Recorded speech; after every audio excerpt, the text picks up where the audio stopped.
Welcome to episode 1 of Talking Chumato. My name is Hoku, and I'm your host for the show, the star of the show. So what is Talking Chumato? Let's get into it. What is Chumato? Well, Chumato is a colloquial Spanish word for a drunkenness that you feel in the force of the medicine. And so, for example, in the medicine of ayahuasca, someone might ask me, ¿Tienes Chumado? Sí, bastante. And entonces, this channel is going to be dedicated to all things Chumado, featuring me, Hoku, the brightest light in darkness of today's society, explaining a little bit about my life, what it's like to walk this path of the beauty way, and talk about different plants, different medicines, different cultures, different traditions. Chumado is, again, the force of drunkenness in plant medicine, but could be also expanded upon to all parts of life. If you're drunk off joy, you have some Chumado. If you're drunk off sadness, you have some Chumato. And so then getting to play around with the idea of what is Chumato allows us to range from all sorts of topics. And that's what we'll cover on this channel. A whole rainbow of topics. And my first topics for this week's episode, or I don't know how often we're going to be releasing them, but weekly, every few days, we'll see what comes out. By the way, you should know, there's going to be a lot of sass on this channel. There's going to be a little bit of ass on this channel. We're bringing sexy into the spiritual realm. We're embracing our shadows. We're not holding back. We're going to be very authentic here. This week's episode, or again, I say this week's episode as if we're releasing every week, but today's episode, because it's today, today is Saturday, and it's the new moon. The new moon in Gemini. Whoa, what does that mean? Let's get into it. The new moon is a time of new beginnings and also death. It is the time to sow seeds, plant seeds for what's to come. The new moon is the time to burn away the past patterns that no longer serve us. In Gemini, this is asking us to set the groundwork for our communication patterns to come, how our mental operations are operating, mental programming, mental patterns. Because Gemini, think about the twins, think about everything, everywhere, all at once. Also logicians. This is all Gemini energy. Communication, very Mercury energy. Knowledge. So we are burning away things in these aspects that no longer serve us, right? New moon into the death. And we're planting the seeds for what we'd like to see grow in these aspects of our lives. Specifically, again, communication, mental aptitude, very erudite energy, if you will. So that's the new moon. Get ready, buckle up, because in 2 weeks, right, we have a full moon. 28-day lunar calendar, every 2 weeks flips the new and full moon. And the full moon will be in Capricorn. And we will see the seeds that which we sowed become fulfilled, more or less, in this Capricorn full moon.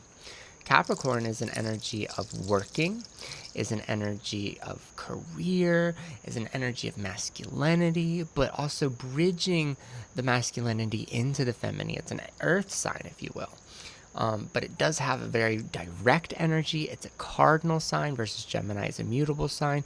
And the Capricorn full moon will be in the sun of Gemini, right?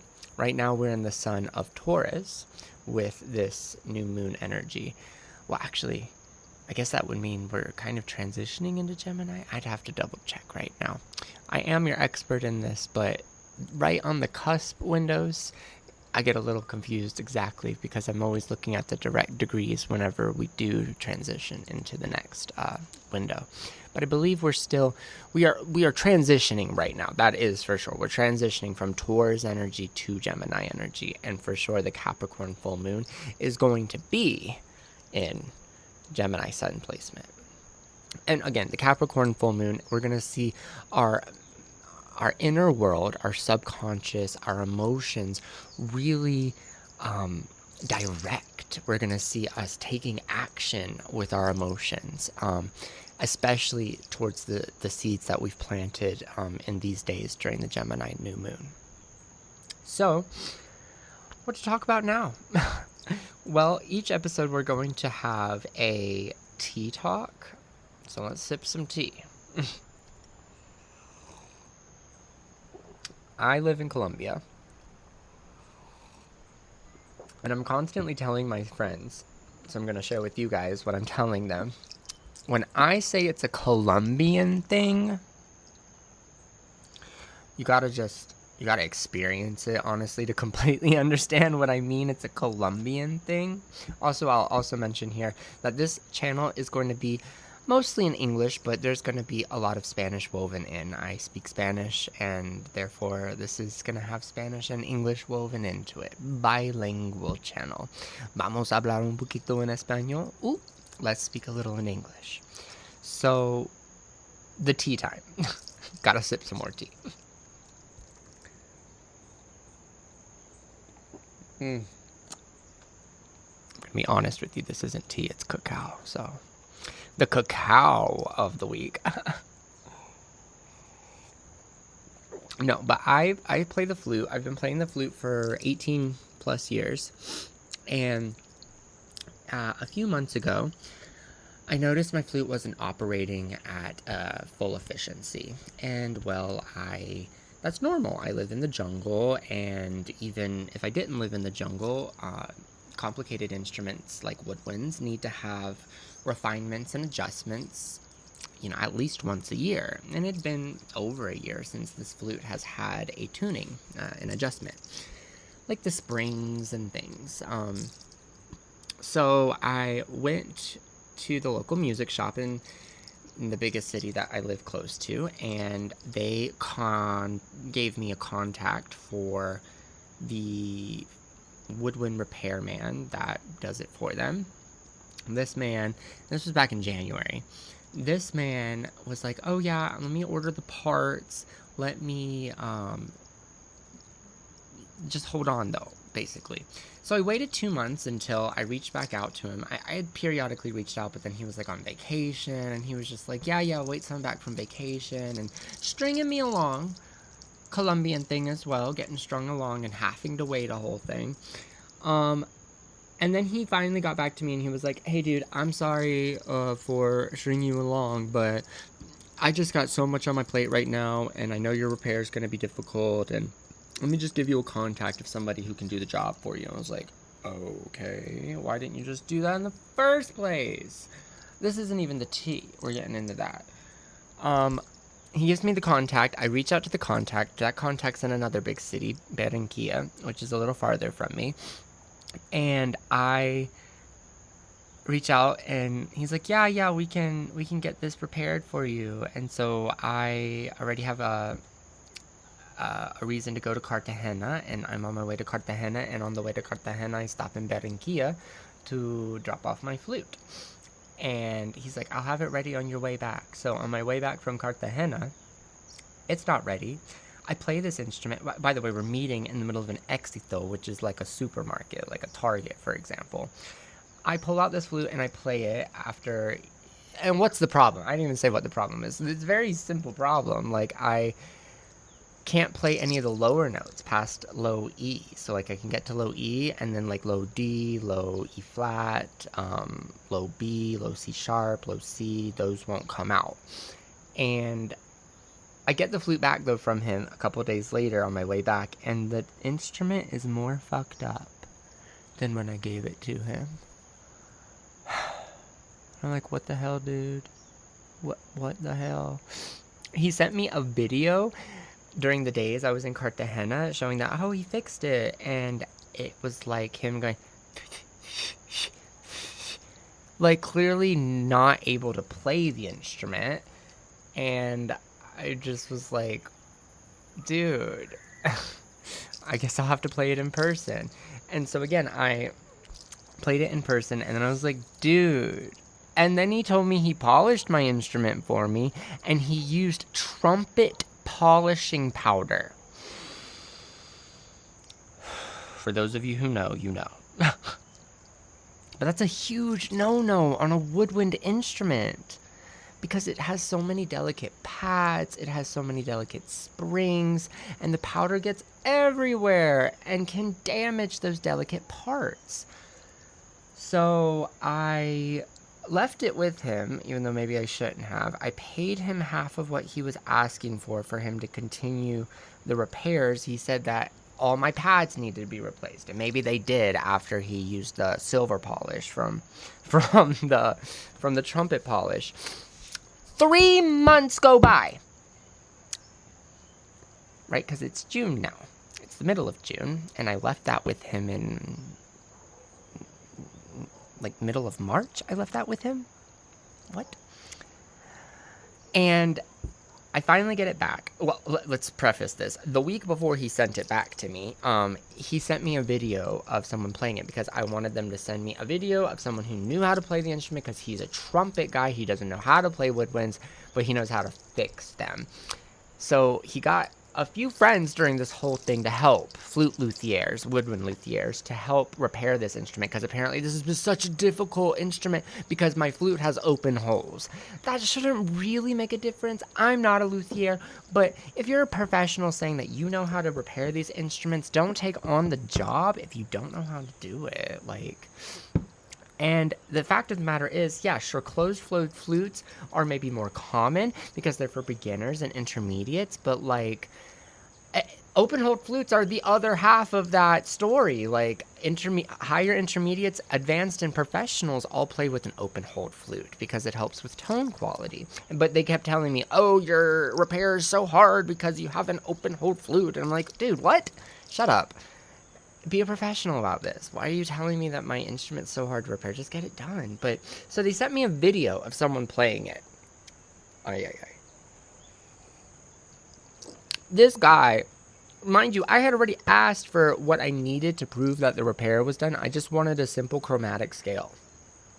It's one of the first things you learn when you learn how to play this instrument. It's not that hard. And they sent me a video of some random dude playing the Pink Panther on it. What? And I then followed up with hey, could you just send me the chromatic scale? Nothing. And so I was just like, you know what, just send it back to me because I'm just so done with this story. They sent it back. I received the flute. I'm sure you know where this is going.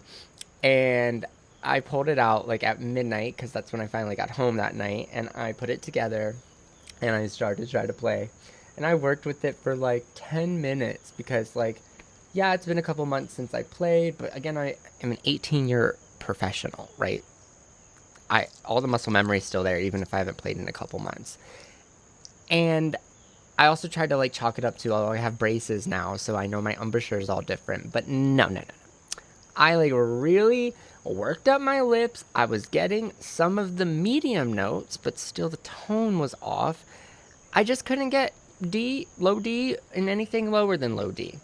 And that's just so disappointing. At least it wasn't more broke how he had broken it more, which again was probably due to the silver polish.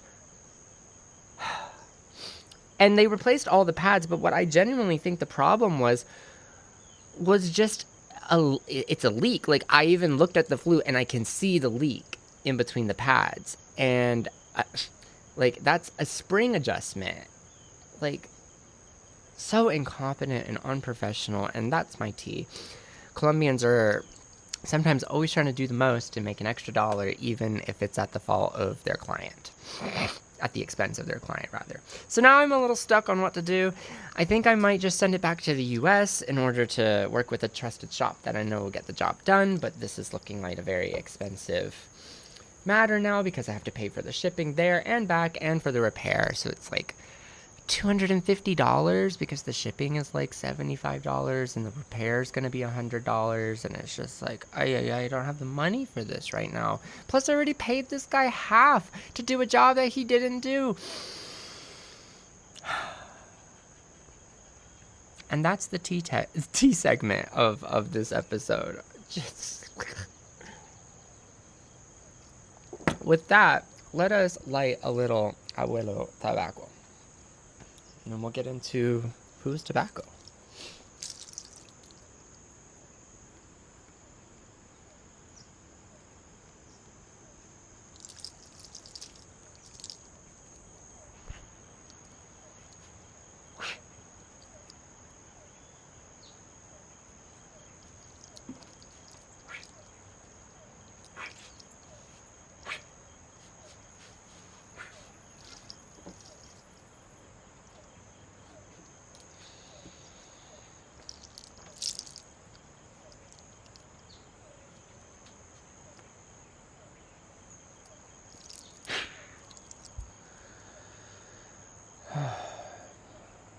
Gracias, la Pachamamita. Gracias, abuelo tobacco. Gracias. Abuelo tobacco. Let's talk about it. So we have the tobacco spirit here on the table in this mopacho and in this medicine called ambil. And then this is the medicine of coca here in powder form, and it's called mambe.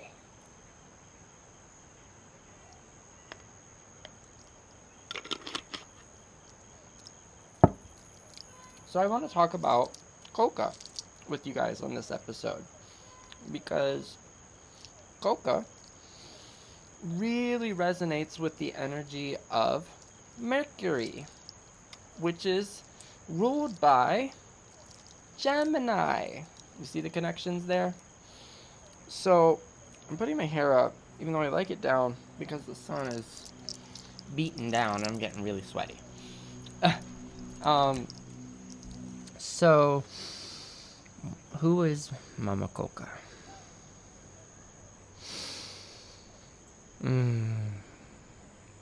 She's a beautiful, beautiful plant. A tree. And the tobacco is a bit of a shrubby leafed bush. And something really special about tobacco and coca, every tribe here in South America, they might work with other plants, but every tribe works with these two plants, tobacco and coca. Every tribe has some kind of tradition with them. The tradition of mambe comes from the Huitoto of the Putumayo here in Colombia. They also work with the ambil. This is the same tradition. The mambe is a feminine force, and the energy directly attached to mambe is of clarity and of solutions, to bring clarity to problems, darkness, shadow. It's the word of God. Mambe is an indigenous word that translates as the sweet word, or to sweeten the word. And so when you work with mambe, it sweetens the word to bring clarity to a solution, to bring clarity to a problem.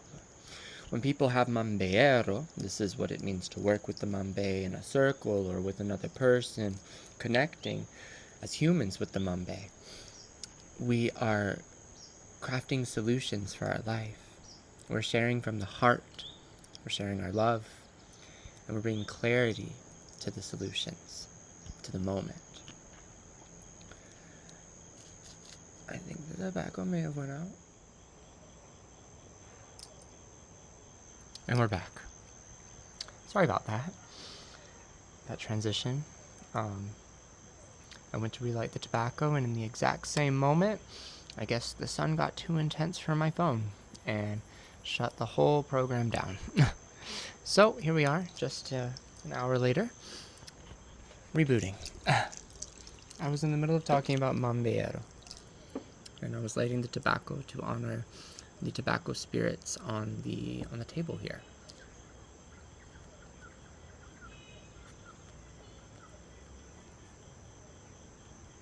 Whoosh, whoosh, whoosh, whoosh.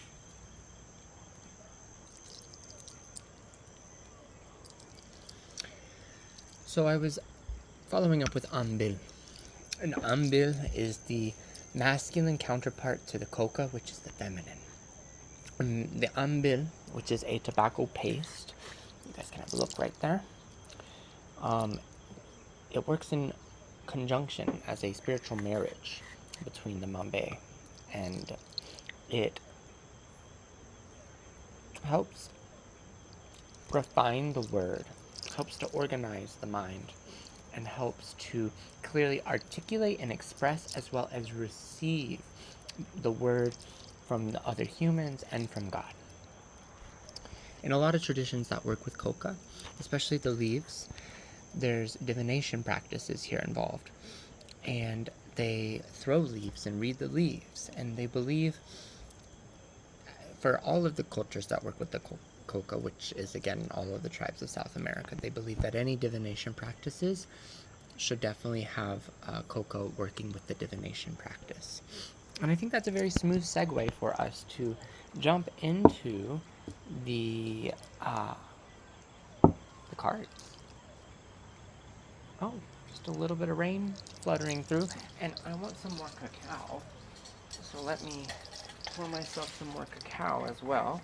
I drank it all while we were waiting. Okay, a little rain. We love a little rain. Randomly. Just a little random twilight rain. Mm-hmm.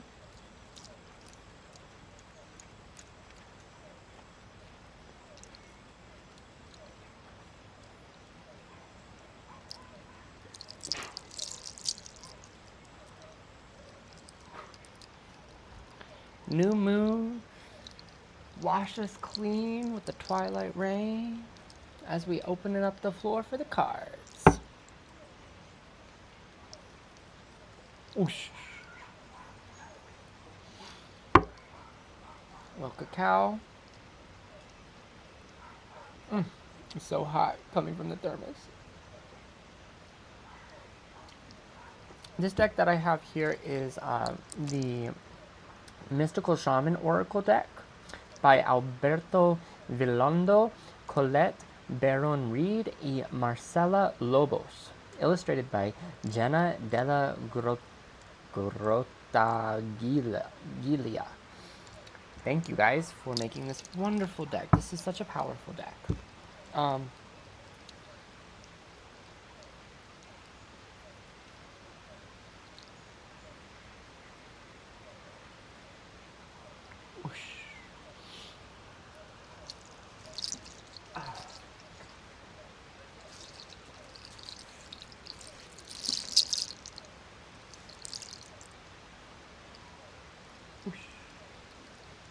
Wow, so beautiful. The rains are here.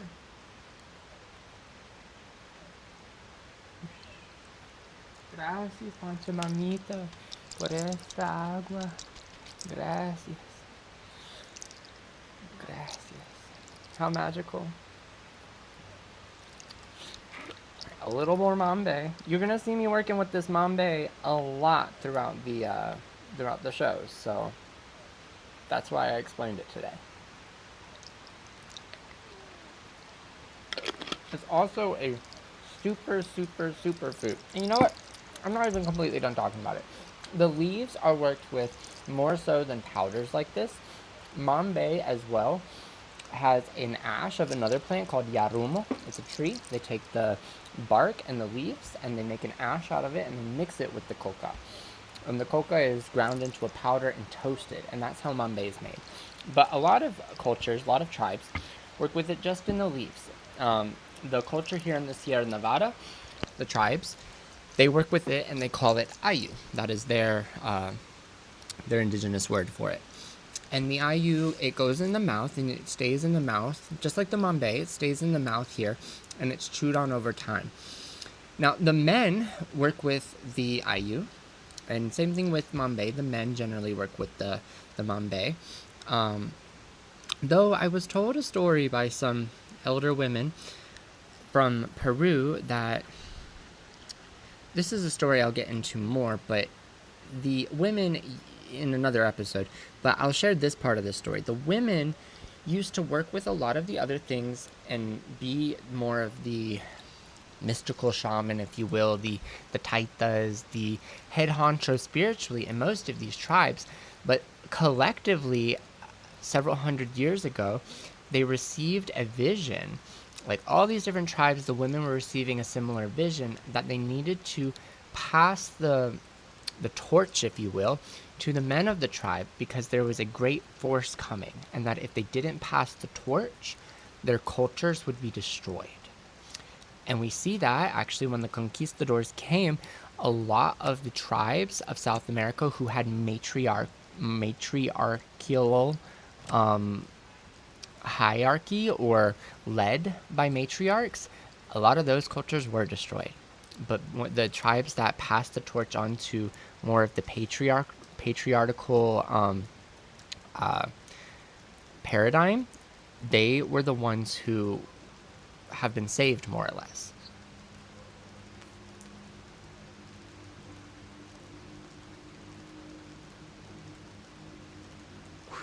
And unfortunately, the victor writes the story. And so a lot of that story of women being the leaders of these tribes has been forgotten, or has been rewritten, or has been chosen to be omitted. And yeah, but what I'm getting at with the coca is the coca used to actually be worked with just with the women, but now it's worked with mostly just with the men in these indigenous cultures. And so the men in the cultures here in the Sierra Nevadas work with the ayu in the mouth, and they have a book, a spiritual book that's made out of a gourd, and this is called a poporo, and they have a stick inside of the poporo, and inside is a substance called cal, and the cal is toasted conch shells that is a sodium carbonate, a calcium carbonate, excuse me, that they put in their mouth to activate the leaves more.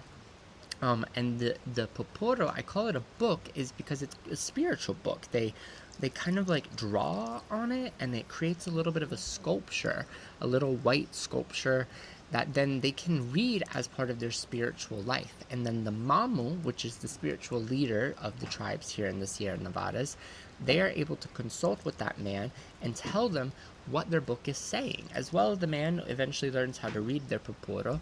But the poporo also has another significance, is the first poporo is given to the man as a signifier, a symbol of their spiritual wife, and it is helping them manifest their wife into their life.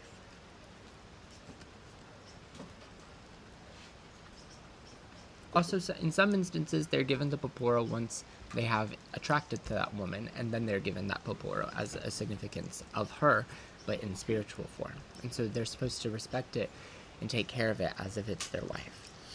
And again, the coca and the poporo work hand in hand here, because the coca is helping organize the thoughts. And that's what you're writing into the spiritual book. You're organizing your thoughts, you're meditating with the poporo and the coca, and you're writing that into your spiritual book. So I am going to get into this reading now with the Mystical Shaman Oracle deck. And curious what this reading is going to be about. Let us take a moment and drop in with it.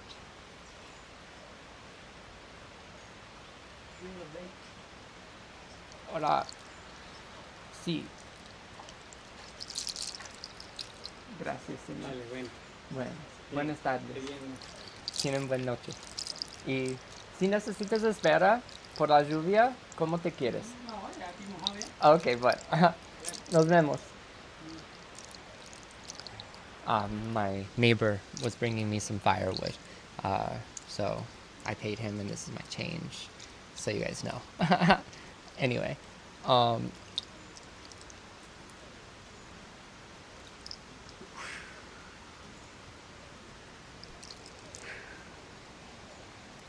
Let's drop in. So, as a collective reading here, we're going to ask, what is the first card? Is going to be what is the energy most at play during this new moon?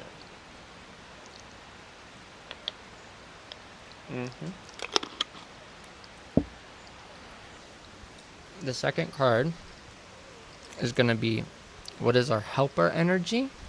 What is our energy we are integrating? And our third card is going to be, what are the obstacles and challenges during this new moon?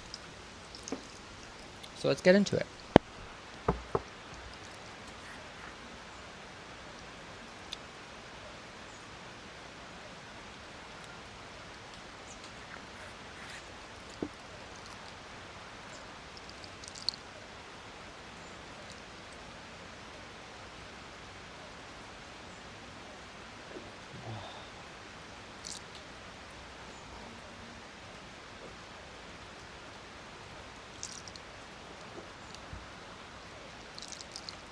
Wow, the sun is almost about to set. So, without further ado, whoosh, whoosh, whoosh, whoosh. Let's see those three cards.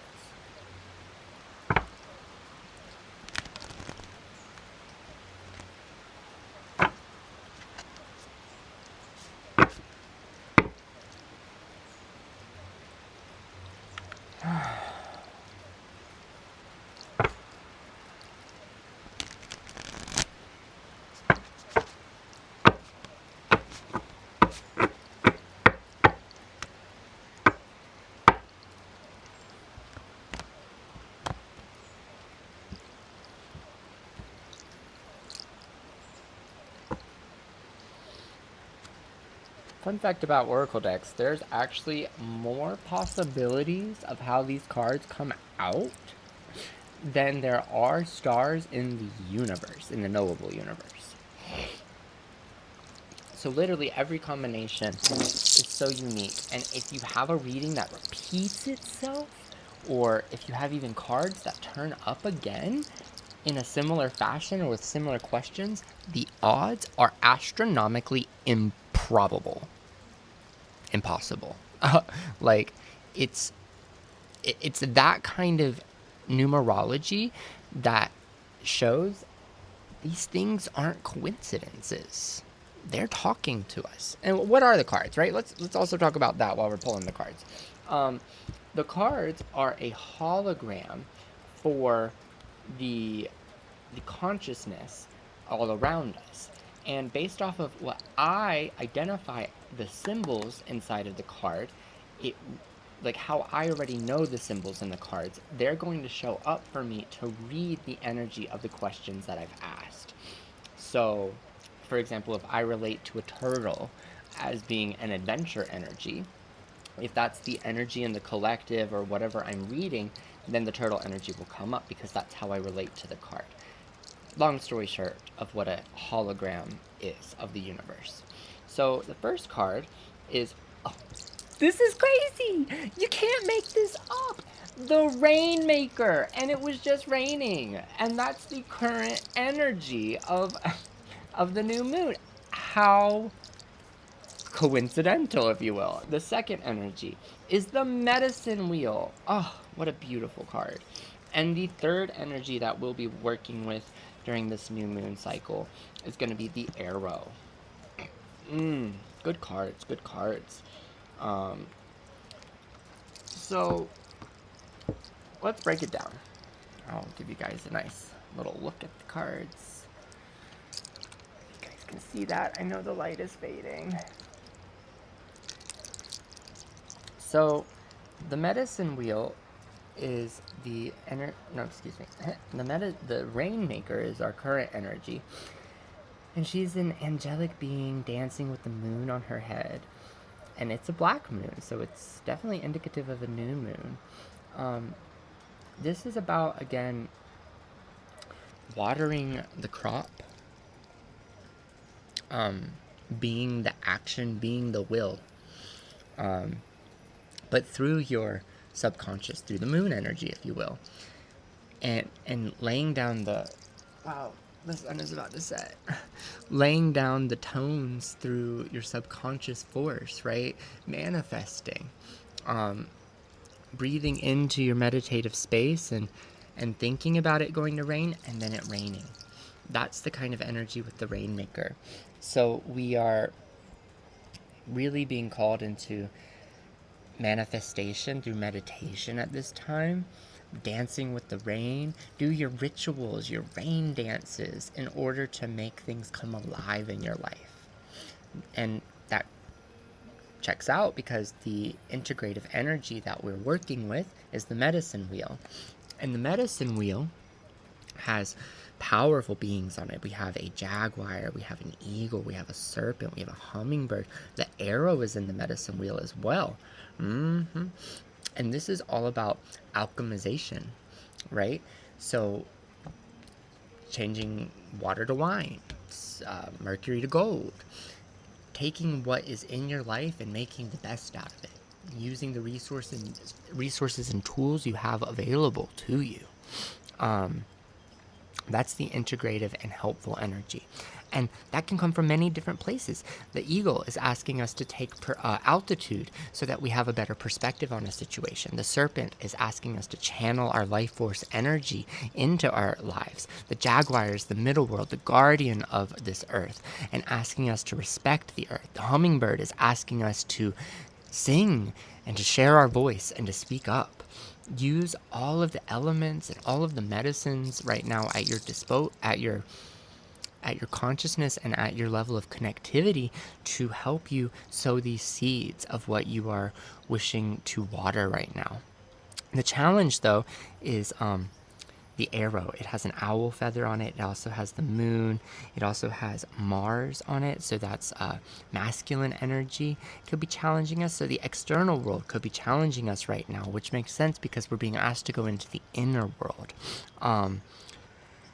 It could also mean that the focus, which also makes complete sense because a Gemini energy, when it's not in alignment, is unfocused energy. And so a big player in the Gemini energy is to focus the energy as sharp as an arrow. It's a mutable sign like Sagittarius and Virgo and Pisces, and each of these signs struggle from focus. So it's really important to align our thoughts, focus, and our shooting our shot, shooting our flare, shooting our passion.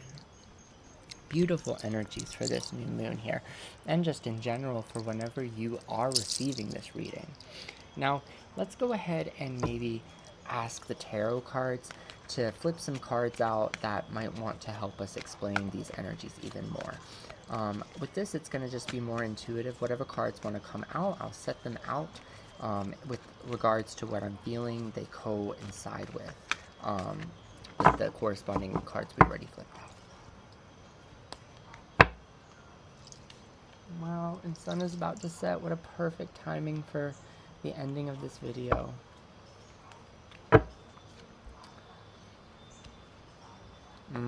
Ten of Swords, the Fool,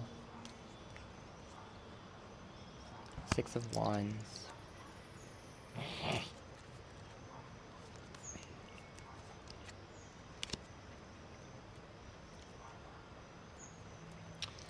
Definitely a time to stay humble. The Eight of Pentacles is the thing that flipped out here at the end, as well as the Circle and the Council for the other deck, and that's asking us to be in community during this time as well. This is a powerful time to weave our thoughts and our prayers and plant the seeds with community, but also to stay humble and learn something new, but to take what we also have learned in our life and integrate that and share that and teach that into our tribes and communities. Now, the Ten of Swords reversed is followed up with the Rainmaker. The Fool reversed is followed up with the Medicine Wheel, and the Six of Wands reversed with the Arrow. These make sense. The Ten of Swords reversed is indicating an overwhelm of thoughts, right? And this even plays into the Arrow card. This is so Gemini energy.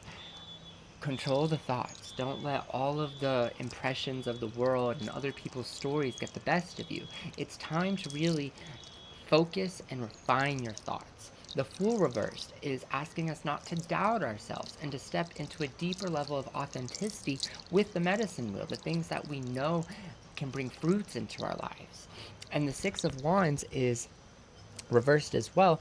And that's asking us to really come into that deeper level of authenticity and marriage with our passions, and to step into maybe old passions that we'd forgotten, and to rekindle the flames of what has helped us get to this point thus far. Very important work here. And again, these seeds that we're laying down now are the groundwork for the Capricorn full moon.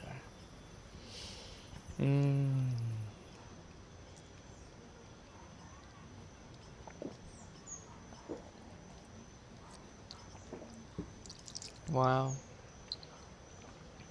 Sun is setting. This has been a lovely episode. I'm so grateful to bring this information to each of you. If you want if you want like a private reading or astrology reading, I'm available for that. If you have questions about this reading or anything I said today's video, please comment, DM me, ask questions. I'm so happy to address them in follow-up videos. This is a community gathering, this channel. We're talking Chumado, so let's get into it. Let's get into the Chumato together. Let's get into the force of universal consciousness. I'm so excited to bring you content. I'm so excited to show you my life, and I'm so grateful for all of you showing up and receiving these messages and these words.